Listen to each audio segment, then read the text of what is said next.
الجين اللي بينتج المادة دي تقريبا باظ.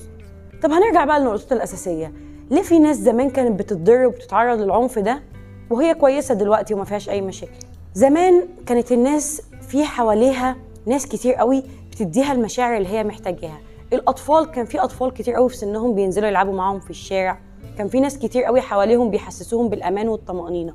فلما كان بيحصل مشكلة بينه وبين المركز الدعم اللي هو المفروض بيديله الشعور بالأمان ده، كان بيلاقي 1000 مركز غيره يديله الدعم ده. يعني هسألك كام سؤال دلوقتي، كان في زمان في الشارع بتاعك كام طفل من سنك بتنزل تلعب معاه؟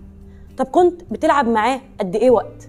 طب هل الفرصة دي متاحة لابنك دلوقتي انه يعمل زيك وينزل يلعب؟ على ما اعتقد مفيش مقارنة اصلا.